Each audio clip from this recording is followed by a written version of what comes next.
Magic Johnson, Ludacris, Sierra, Ariana Grande, and Jimmy Kimmel. What do they all share in common? An appearance on a late-night talk show hosted by one of America's favorite comedians and former host of a notorious Academy Award show, when the wrong nominee for Best Picture was announced, an evening on which he made an estimated $15,000 just for that appearance telling jokes.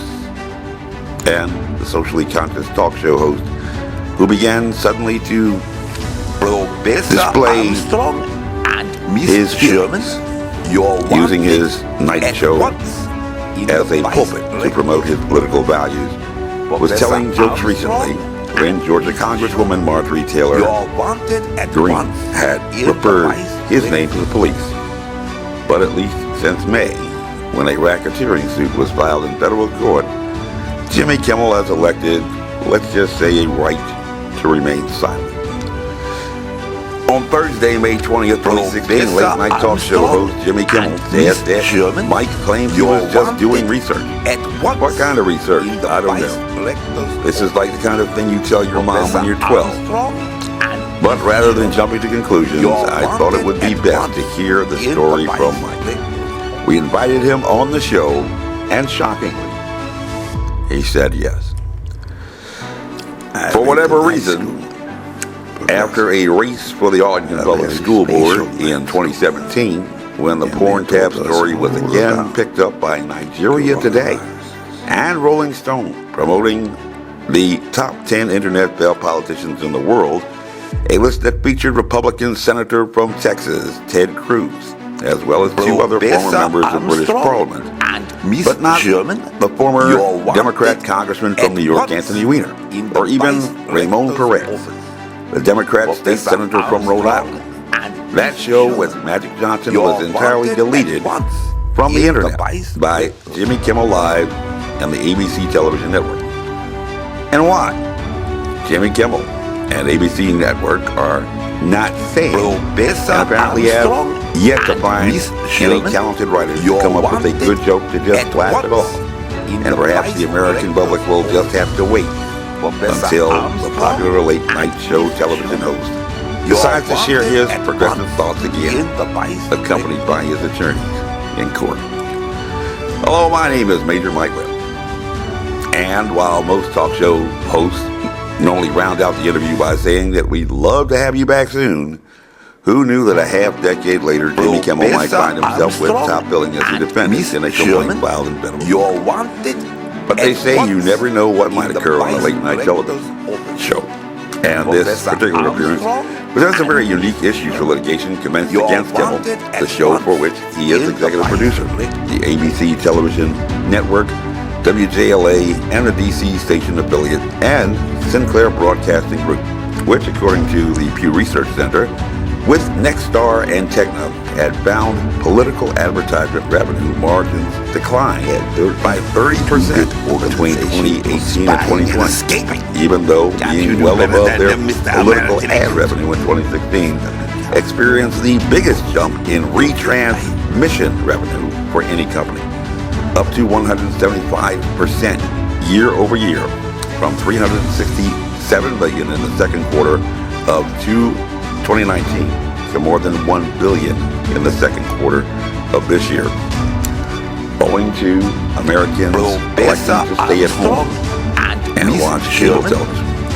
According to Pew Research Center, in the second quarter of 2020, median retransmission fees were 46% higher than median advertising revenue among these local TV companies, the highest in history, providing a great incentive for news networks to continue coverage of a pandemic that has yet to go away after social distancing, masking mandates, and mandates for vaccines, falling into the general cacophony of noises that you hear during a midterm election.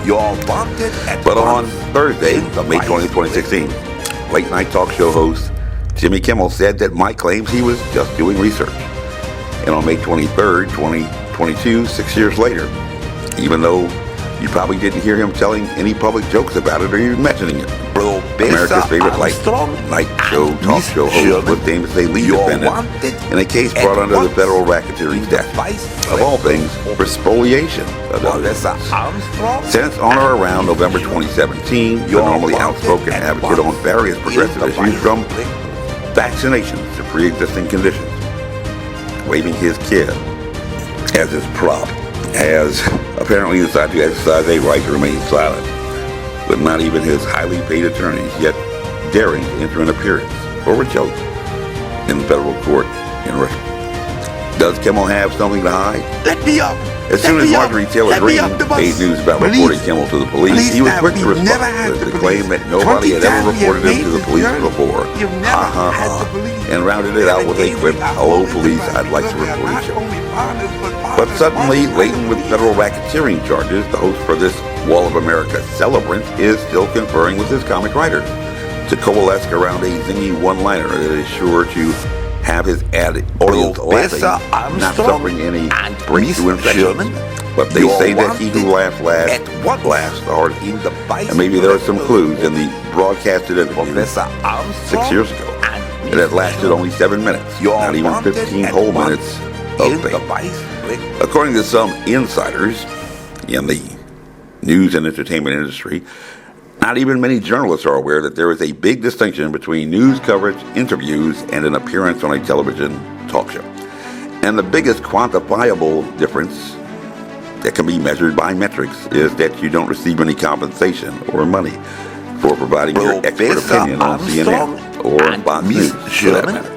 But just like an extra in a Hollywood picture production may receive up to $200 for participating in filming a scene for a summer blockbuster movie, as I did in Deep Impact back in 1997, if you are lucky enough to make the talk show circuit, you can expect to remind your accountants at tax time to include those payments on your annual income.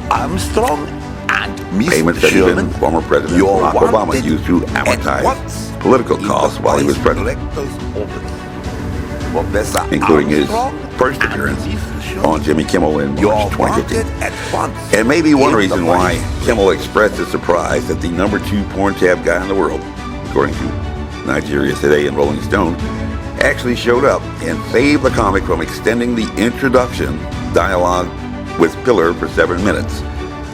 Professor Armstrong and show running Mr. short. Sherman, you're wanted. About the time it passes between the broadcast tape before a live audience and a break for a commercial paid for by their sponsors, who on that now infamous night included Breathe Right, Maple Drip, T-Mobile, Doers 12, and the Hollywood release of Free State of Jones.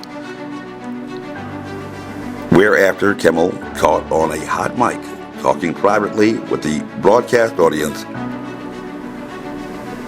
able to be viewed and heard only by those in the control room and in the studio.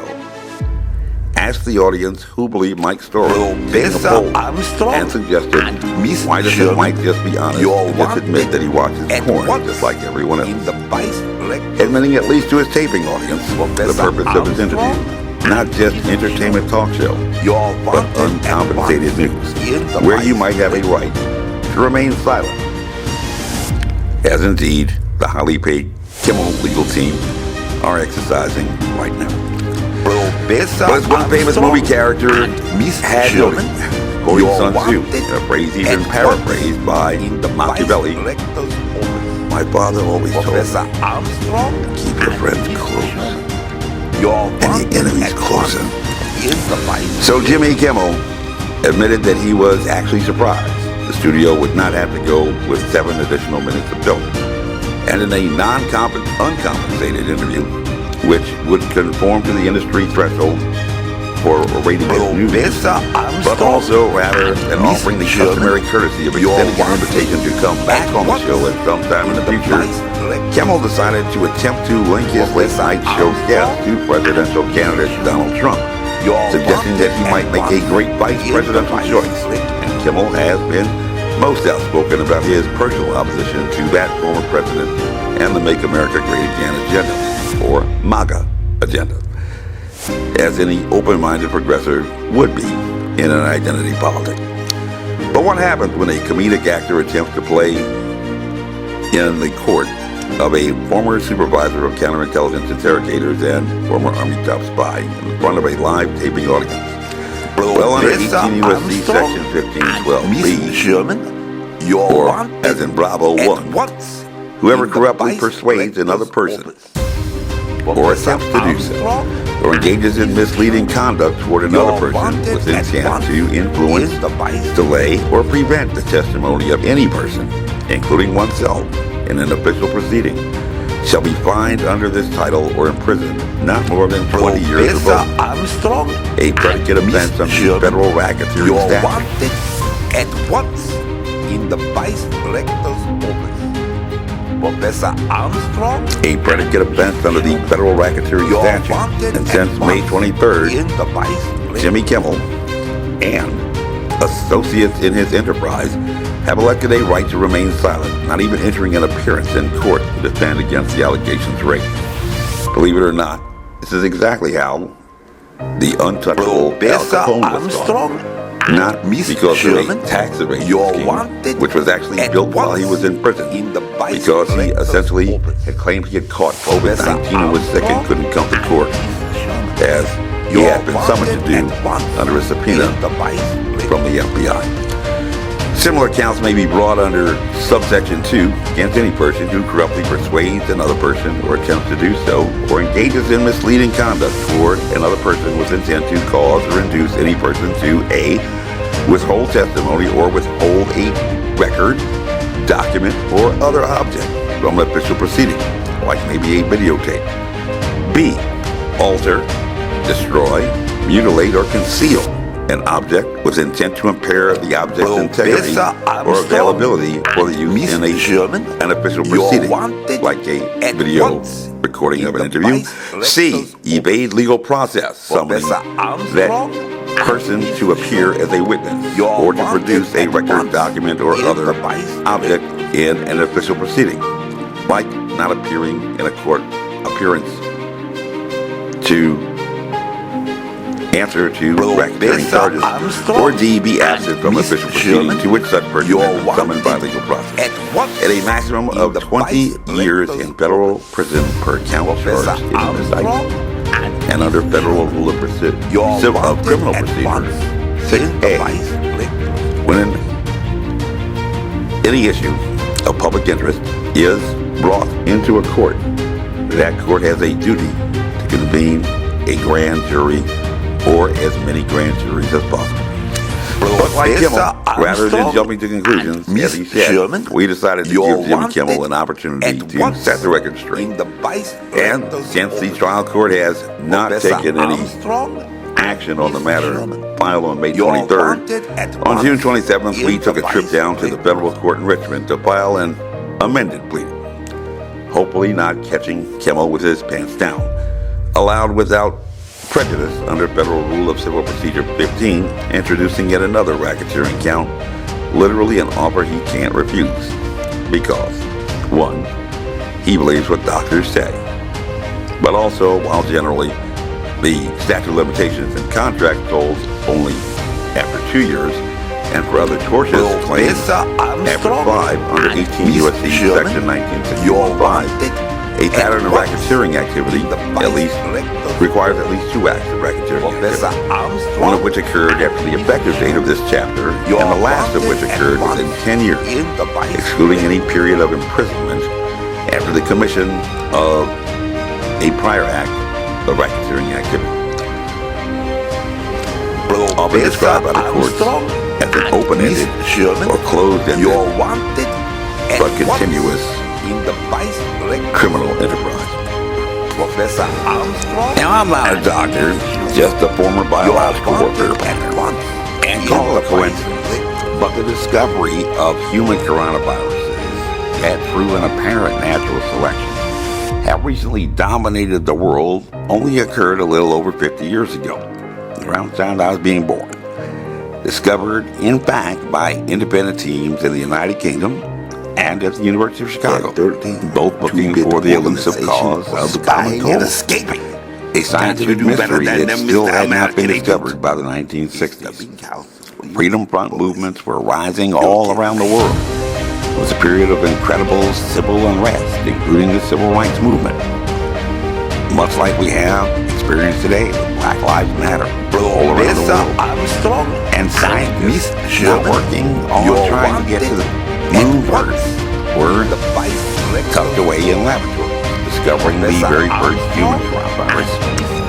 The very first coronaviruses having been discovered back in the 1930s, some 3 decades before. This briefing is unclassified, as you were. My name is Major Mike Webb, and by God, I am running for U.S. Congress. Next year, make the right choice, and we shall make America great again. This advertisement was authorized by Mike Webb. I went to night school, professor. A very special night school. And they taught us all about coronaviruses.